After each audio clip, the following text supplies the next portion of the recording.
Halo teman-teman.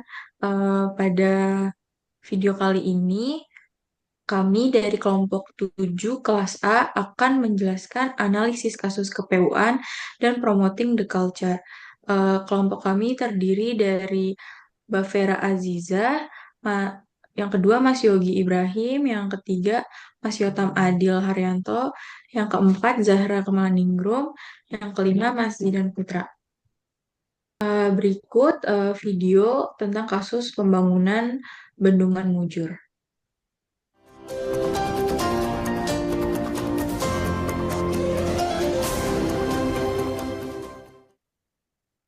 Komisi 5 DPR RI mendorong penyelesaian pembangunan Bendungan Mujur di Lombok Tengah agar manfaatnya bisa segera dirasakan oleh masyarakat sekitar, baik untuk pertanian maupun pariwisata.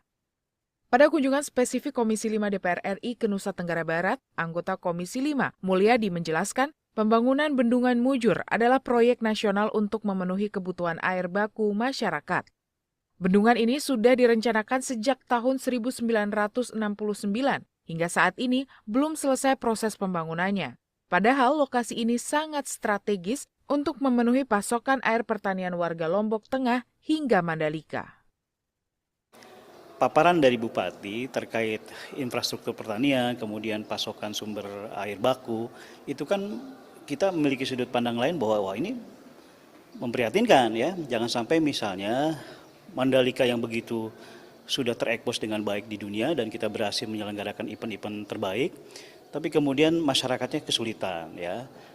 Senada dengan hal tersebut, anggota Komisi 5 DPR RI Suryadi Jaya Purnama mendorong percepatan pembangunan Bendungan Mujur di Lombok Barat dengan menyelesaikan kendala secara bertahap, mulai dari anggaran hingga pembebasan lahan. Karena ini bendungan yang sangat strategis, dibutuhkan oleh warga untuk pertanian, sekaligus menunjang kelengkapan berbagai sarana di kawasan Mandalika, sehingga ini akan menjadi prioritas kita. Kami akan mendalami apa kendalanya. Kalau memang ini kendalanya anggaran, kami akan dorong kementerian supaya ini segera dianggarkan. Dari Nusa Tenggara Barat, Divo Rahman, TVR Parlemen melaporkan.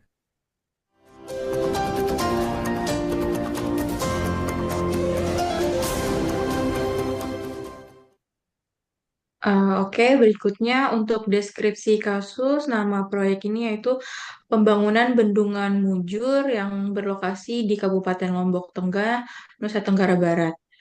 Eh, Tujuan dari proyek ini adalah yang pertama menyediakan pasokan air irigasi guna meningkatkan ketahanan pangan. Yang kedua, menyediakan pasokan air baku untuk mendukung kawasan strategis nasional yaitu KEK Mandalika. Namun, proyek ini juga menghadapi sejumlah hambatan, terutama dalam pengadaan lahan dan studi teknis yang hingga kini belum terselesaikan. Dampaknya, penyediaan air irigasi menjadi terhambat dan ini tentu dapat mengancam produktivitas pertanian masyarakat di sekitar wilayah tersebut. Bisa dilihat di sebelah kiri slide kita ada cuplikan berita dari koran Lombok.id dan Lombok Post yang mengangkat isu-isu ini. Selanjutnya ada lini lini masa proyek yang menunjukkan bahwa studi kelayakan dan DED sudah dilakukan sejak tahun 1996 dan di tahun 2015 dilakukan perencanaan larak namun tidak berlanjut. Lalu pada tahun 2022 dilakukan kunjungan kerja Komisi 5 DPR dan akhirnya perencanaan ulang direncanakan pada tahun 2025. Berikut rumusan permasalahan pada kasus tersebut. Masalah pokok dalam kasus ini berkaitan dengan terhambatnya pelaksanaan proyek akibat kurangnya kolaborasi lintas sektor dan lemahnya penerapan nilai-nilai dasar ASN. Dari sini kita bisa mendapatkan beberapa pertanyaan. Yang pertama, apa saja pelanggaran nilai-nilai dasar ASN dalam kasus ini? Yang kedua, apa dampak dari tidak diterapkannya nilai kolaboratif? Yang ketiga, apa saja alternatif solusi untuk mengatasi masalah ini dan apa konsekuensinya? Dan yang terakhir, bagaimana membangun budaya kerja yang berakhlak dalam konteks kasus ini? Pihak yang terlibat dalam proyek ini yaitu Kementerian Kementerian PU, selanjutnya itu Kementerian ATR atau BPN, selanjutnya pemerintah daerah, masyarakat dan tokoh masyarakat, dan yang terakhir konsultan perencana.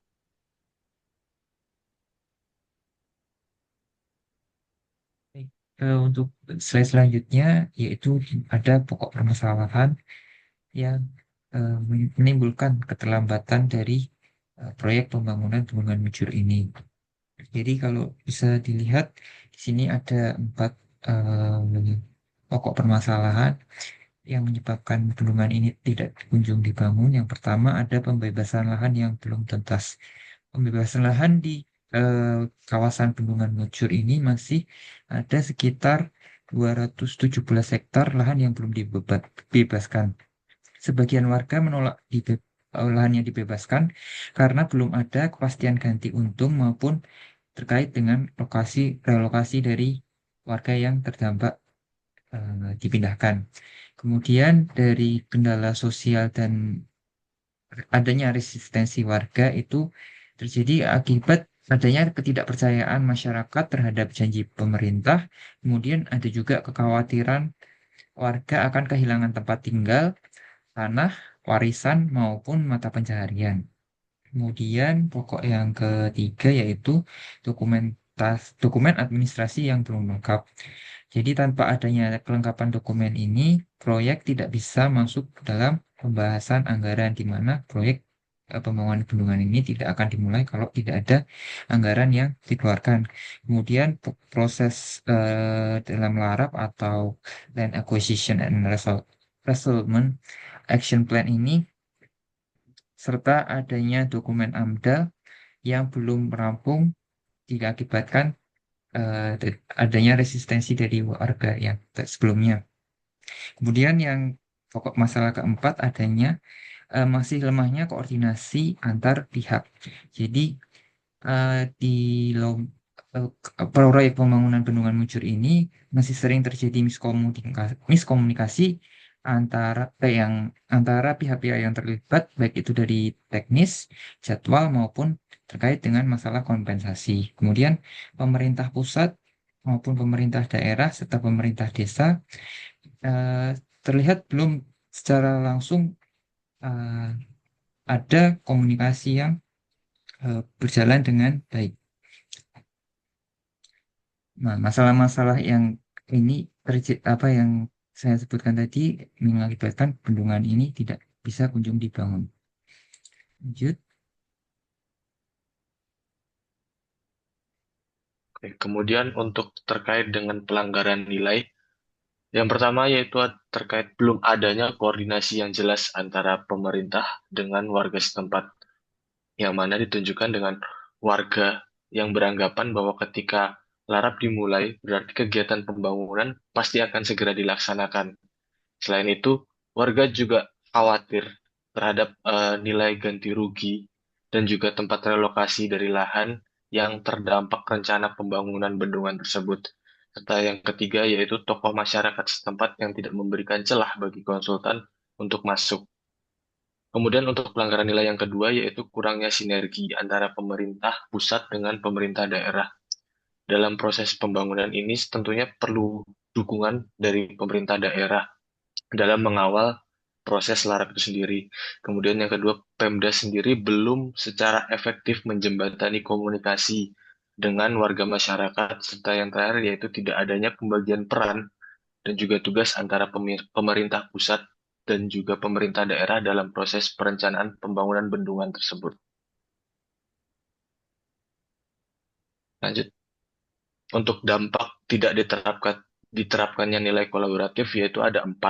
Yang pertama, dari studi dan juga pengadaan lahan yang tersendat mengakibatkan perencanaan terhambat sehingga proyek yang direncanakan menjadi stagnan. Kemudian yang kedua yaitu ketimpangan informasi dan juga ketidakjelasan peran menyebabkan potensi adanya konflik sosial. Serta yang ketiga ada kepercayaan masyarakat terhadap ASN dan pemerintah mengalami penurunan. Dan yang terakhir yaitu potensi pemborosan anggaran dan ketidakefisienan dalam pelaksanaan pembangunan.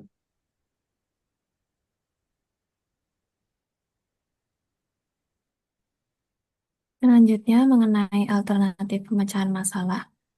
Dalam kasus bendungan Mujur, hambatan terbesar muncul karena persoalan lahan dan resistensi masyarakat. Oleh karena itu, diperlukan strategi pemecahan masalah yang terstruktur. Pertama, sinergi antara pemerintah pusat dan pemerintah daerah harus diperkuat melalui MOU atau PKS, sehingga peran dan tanggung jawab jelas dan tidak terjadi saling lempar kewajiban. Dari sini bisa diturunkan rencana kerja bersama yang lebih terarah. Kedua, komunikasi dengan masyarakat menjadi kunci. Pemerintah perlu meningkatkan koordinasi dengan warga melalui sosialisasi dan PKM yang menyajikan informasi faktual sehingga dapat mencegah disinformasi maupun hoax.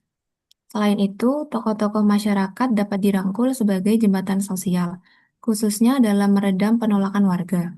Masyarakat juga perlu dilibatkan secara aktif, baik dalam penyusunan studi larap, tahap konstruksi, hingga tahap operasi dan pemeliharaan bendungan. Dengan pendekatan ini, bukan hanya soal persoalan teknis yang diselesaikan, tapi juga aspek sosial dan kepercayaan publik dapat terbangun.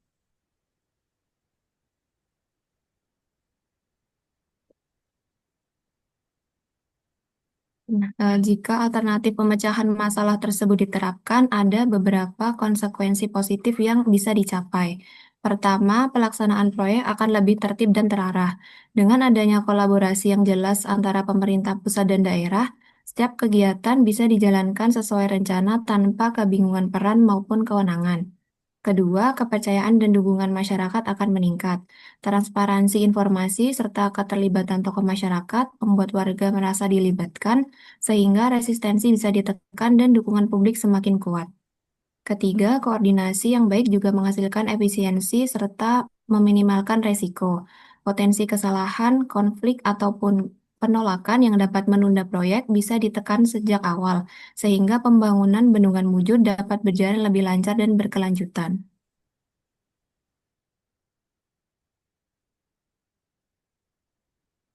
Baik, selanjutnya ada promoting the culture. Jadi, masalah terkait dengan pembangunan bendungan Mujur ini diakibatkan karena tidak diterapkannya nilai-nilai budaya berakhlak dalam pelaksanaan pembangunan bendungan Mujur. Masalah dalam pembangunan bendungan Mujur diakibatkan karena pembangunan bendungan Mujur yang seharusnya mendukung ketahanan pangan terhambat karena persoalan pengadaan lahan, di mana sebagian masyarakat menolak untuk relokasi maupun menilai ganti rugi yang tidak layak. Nah, untuk mengatasi masalah tersebut, sebagai solusi, Kementerian Pekerjaan Umum memilih untuk melakukan perencanaan ulang dengan membuka ruang dialog yang melibatkan masyarakat terdampak dalam proses pengambilan keputusan.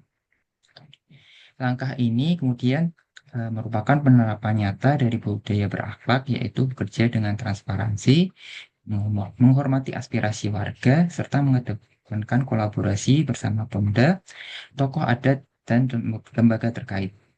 Nah, dengan membangun budaya berakhlak diharapkan kepercayaan publik terhadap pemerintah terbangun sehingga proyek infrastruktur ini dapat berjalan dengan lancar, adil, dan berkelanjutan bagi seluruh masyarakat. Masalah Saya lanjutkan. Eh, Berikutnya adalah peran ASN yang bisa kita lakukan dalam penyelesaian masalah ini.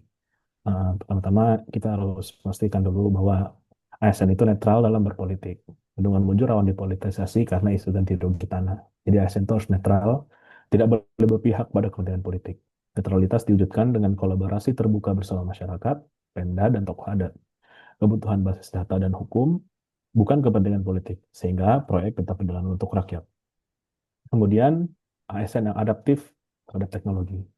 Karena masalah utamanya adalah sengketa lahan, kita bisa mengusulkan untuk memberikan solusi seperti menggunakan GIS, drone mapping, atau digitalisasi data pertanahan.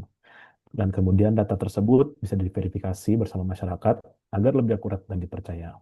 Karena teknologi ditambah dengan kolaborasi akan menghasilkan proses yang lebih transparan, sehingga konflik berkurang dan kepercayaan masyarakat meningkat.